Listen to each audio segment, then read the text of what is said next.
Ang mabuting balita ng Panginoon ayon kay San Mateo. Papuri sa iyo, Panginoon.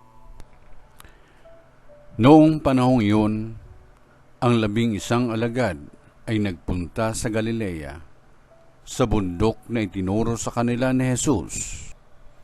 Nang makita nila si Jesus, siya'y sinamba nila, bagamat may ilang nag-alinlangan.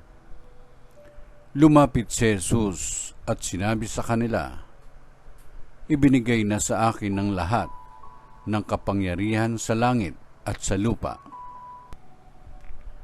Kaya humayo kayo at gawin ninyong alagad ko ang lahat ng bansa. Binyagan ninyo sila sa ngalan ng Ama at ng Anak at ng Espiritu Santo. At turoang sumunod sa lahat ng pinag-utos ko sa inyo. Tandaan ninyo, ako'y laging kasama ninyo hanggang sa katapusan ng sanlibutan." Ang mabuting balita ng Panginoon. Pinupuri ka namin, Panginoong Jesucristo.